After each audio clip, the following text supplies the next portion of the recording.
Welcome to Simplified UPSC by PPP, where we listen, learn, and grow together. Detailed notes in English and Hindi, plus practice questions for prelims and mains, only on our Telegram channel. Link in description. Want early access to all videos of this series? Join our paid Telegram group for just 499 rupees. One-time payment, lifetime access. WhatsApp now to join us. नमस्कार, मराठा साम्राज्य की इस खास चर्चा में आप सबका स्वागत है। नमस्कार।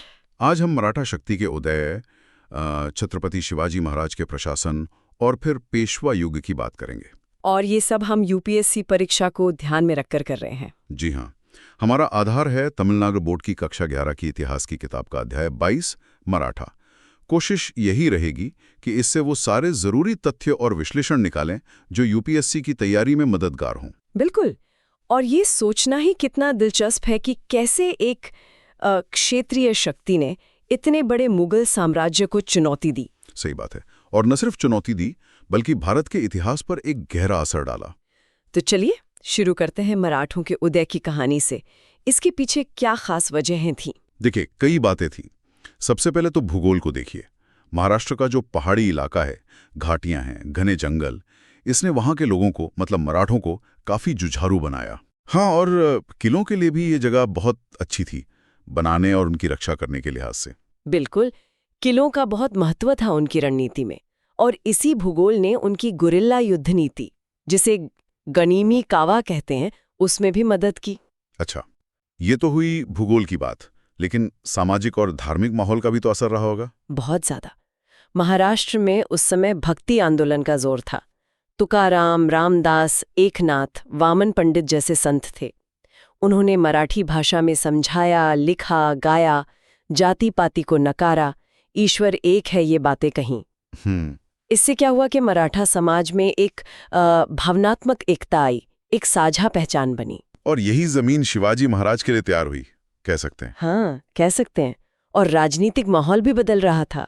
दक्कन की सल्तनतें कमजोर हो रही थी, बीजापुर, अहमदनगर जैसी। जी, और मराठा सरदार इन राज्यों में बड़े पदों पर थे, जैसे मोरे, घाटके, निम्बालकर परिवार। और शिवाजी के पिता शाहजी भोंसले, वो खुद भी तो एक बड़े सरदार थे। कहते हैं उनका जन्म शिवनेरी किले में हुआ था। और उनकी माँ जीजाबाई और संरक्षक दादाजी कौंडेव का उन पर बहुत गहरा प्रभाव पड़ा। किताब में उनके शुरुआती सैन्य अभियानों का जिक्र है, कैसे उन्होंने कम उम्र में ही किले जीतने शुरू कर दिए। तोरण, कोंडाना। हाँ, कोंडाना, जिसे बाद में सिंहगढ़ कहा गया। लेकिन असली टकराव तो मुगलों के साथ शुरू हुआ, औरंगजेब के साथ। जी, वो शाइस्ता खां वाली घटना 1663 की। हाँ, पूना में दक्कन का मुगल सूबेदार था शाइस्ता खां। शिवाजी ने रात में अचानक हमला किया। खान बच गया, पर जख्मी हुआ, उसका बेटा मारा गया। ये मुगलों के लिए बहुत बड़ी बेइज्जती थी। और इसकी ठीक बात सूरत की लूट 1664 में। हाँ, वो भी। सूरत उस समय मुगलों का बहुत अमीर बंदरगाह था। इस लूट ने उनकी इज्जत और खजाने दोनों पर चोट की। इससे ये साफ हो गया कि शिवाजी अब सिर्फ कोई स्थानीय सरदार नहीं रहे, बल्कि मुगल सत्ता के लिए एक बड़ी चुनौती है। फिर पुरंदर की संधि भी हुई थी ना 1665 में, राजा जय सिंह के साथ। जी, उसमें शिवाजी को कई किले मुगलों को देने पड़े थे और आगरा भी जाना पड़ा था, जहां से वो बड़ी चतुराई से निकल भागे थे। बिल्कुल। और वापस आकर उन्होंने फिर से अपनी ताकत बढ़ाई। और फिर आया 1674, रायगढ़ में उनका राज्याभिषेक। एक बहुत बड़ी घटना। उन्होंने छत्रपति की उपाधि ली, हैंदव धर्मोद्धारक भी। ये सिर्फ एक रस्म नहीं थी, ये मराठा संप्रभुता की औपचारिक घोषणा थी, एक स्वतंत्र हिंदू राज्य की नींव। किताब उन्हें सिर्फ एक योद्धा नहीं बल्कि रचनात्मक प्रतिभा और राष्ट्र निर्माता कहती है। सही है, क्योंकि उन्होंने बिखरी हुई मराठा ताकत को एक किया और एक व्यवस्थित शासन बनाया। और उनका प्रशासन, ये यूपीएससी के लिए बहुत जरूरी है। हाँ, बिल्कुल। खासकर केंद्रीय प्रशासन, जिसे अष्टप्रधान कहते हैं, 8 मंत्रियों की परिषद। ये दक्कन सल्तनतों से प्रभावित थी क्या? कुछ हद तक, लेकिन शिवाजी ने इसे अपनी जरूरतों के हिसाब से ढाला था। अच्छा, तो ये 8 मंत्री कौन थे और क्या काम करते थे? थोड़ा विस्तार से बताएंगे? जरूर। सबसे मुख्य थे पेशवा, यानी प्रधानमंत्री। वित्त और सामान्य प्रशासन देखते थे। ठीक है। फिर सर-ए-नौबत, सेनापति। ये सेना के प्रमुख थे, पर ये पद अक्सर मानद जैसा होता था। मानद मतलब? हॉनररी। हाँ, मतलब जरूरी नहीं कि वो हमेशा सेना के साथ युद्ध में जाएं। फिर थे अमात्य या मजूमदार। ये महालेखाकार थे, मतलब आय व्यय का हिसाब रखते थे। अकाउंटेंट जनरल जैसा? जी। फिर वाकनवीस, ये खुफिया विभाग, डाक और राजा के घरेलू मामले देखते थे। अच्छा। सचिव या शुरूनुवीस, ये राजकीय पत्राचार मतलब ऑफिशियल कॉरेस्पॉन्डेंस देखते थे। सुमंत या दबीर? ये विदेश मंत्री थे और दरबार के समारोहों के भी इंचार्ज थे। न्यायाधीश तो नाम से ही जाहिर है, न्याय विभाग के प्रमुख। और आखिर में पंडित राव या दानाध्यक्ष, ये धार्मिक मामले और दान पुण्य का काम देखते थे। काफी बटा हुआ काम था। और क्या ये मंत्री सीधे शिवाजी को जवाब देते थे? हाँ, बिल्कुल। और सबसे जरूरी बात, इनकी नियुक्ति योग्यता के आधार पर होती थी, वंश के आधार पर नहीं। ये तो बहुत महत्वपूर्ण बात है। अच्छा, अब राजस्व प्रशासन पर आते हैं। इसमें उन्होंने अहमदनगर के मलिक अंबर से प्रेरणा ली। अच्छा, मलिक अंबर के सुधार तो काफी प्रसिद्ध हैं। जी।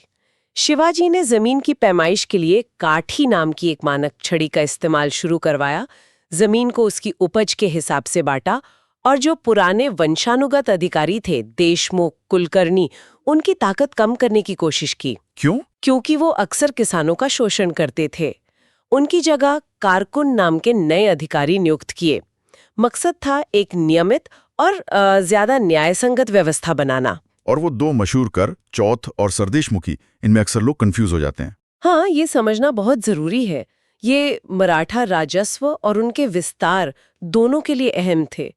चौथ का मतलब था भू राजस्व का 1/4, यानी 1/4 हिस्सा। ये कहाँ से वसूला जाता था? ये उन इलाकों से लिया जाता था जो सीधे मराठा स्वराज में नहीं थे, पर मराठा हमलों से बचना चाहते थे। एक तरह का प्रोटेक्शन मनी कह सकते हैं। अच्छा। और सरदेशमुखी? सरदेशमुखी? सरदेशमुखी एक अतिरिक्त 10% कर था। ये उन इलाकों पर लगता था जहां मराठे अपना वंशानुगत हक जताते थे, मतलब सरदेशमुख होने का दावा करते थे। सरदेशमुख मतलब उस इलाके का मुख्य देशमुख या मुखिया। तो ये उनके हक जताने का तरीका था। ये दोनों कर मराठा खजाने के लिए बहुत जरूरी थे और इससे मराठा प्रभाव भी बढ़ा। पर ये शिवाजी के सीधे शासन वाले इलाकों के सामान्य लगान से अलग थे। समझ गया। अब बात करते हैं सैन्य प्रशासन की। जी हाँ, शिवाजी की सेना उनकी सफलता का एक बड़ा कारण थी। बिल्कुल। उन्होंने एक स्थायी सेना बनाई जिन्हें नियमित वेतन मिलता था। करीब 30-40 हजार घुड़सवार थे। घुड़सवार सेना में 2 तरह के सैनिक थे। बारगीर, जिन्हें राज्य की तरफ से घोड़े और हथियार मिलते थे और वेतन भी। और दूसरे थे सिलहदार। ये अपने घोड़े और हथियार खुद लाते थे। इन्हें अभियानों के समय भुगतान मिलता था। ये अक्सर अमीर सरदार रखते थे। और पैदल सेना में? पैदल सेना की रीढ़ थे मावाली सैनिक, पश्चिमी घाट के, बहुत मजबूत, सहनशील और पहाड़ी इलाकों में लड़ने में माहिर। किलों की रक्षा में भी इनका बड़ा रोल रहा होगा। जी हाँ, और शिवाजी ने नौसेना का महत्व भी समझा। कोंकण तट की रक्षा के लिए एक छोटी मगर असरदार नौसेना भी बनाई, सिद्धियों और यूरोपियों से निपटने के लिए। और उनकी गुरिल्ला युद्ध नीति, गनीमी कावा, वो तो कमाल की थी। हाँ, वो उनकी सैन्य प्रतिभा का सबूत है। पहाड़ों का फायदा उठाकर अचानक हमला करना और तेजी से पीछे हट जाना। मुगलों की भारी भरकम सेना अक्सर इससे परेशान हो जाती थी। अनुशासन, तेजी और इलाके की जानकारी उनकी ताकत थी। 1680 में शिवाजी की मृत्यु के बाद तो हालात कुछ अस्थिर हुए। उनके बेटे शंभाजी ने संघर्ष जारी रखा। हाँ, बड़ी बहादुरी से लड़े, लेकिन 1689 में मुगलों ने उन्हें पकड़ लिया और मार दिया। उसके बाद शंभाजी के सौतेले भाई राजा राम ने कमान संभाली। फिर उनकी मृत्यु के बाद उनकी पत्नी ताराबाई ने अपने बेटे शिवाजी द्वितीय की तरफ से मुगलों का कड़ा मुकाबला किया। ताराबाई का प्रतिरोध काफी जबरदस्त था। बहुत। फिर 1707 में औरंगजेब की मौत हुई और शंभाजी के बेटे शाहू, जो मुगलों के कैद में थे, वो रिहा हो गए। और उनकी रिहाई से तो मराठों में ही सत्ता का संघर्ष शुरू हो गया, शाहू और ताराबाई के बीच। जी हाँ, गृह युद्ध जैसी स्थिति बन गई। शाहू ने सतारा में अपनी गद्दी बनाई और यहीं से पेशवाओं का उदय हुआ। शाहू ने बालाजी विश्वनाथ को अपना पेशवा यानी प्रधानमंत्री बनाया। हाँ, और बालाजी विश्वनाथ 1713 से 1720 इतने काबिल थे कि उन्होंने न सिर्फ शाहू की स्थिति मजबूत की, बल्कि धीरे धीरे असली ताकत अपने हाथ में ले ली। उनके बाद पेशवा का पद वंशानुगत हो गया। और उनके बेटे बाजीराव प्रथम 1720 से 1740, वो तो बहुत बड़े योद्धा माने जाते हैं। बिल्कुल, जबरदस्त सेनापति। उन्होंने हिंदू पद पातशाही का नारा दिया और मराठा साम्राज्य को उत्तर भारत तक फैला दिया।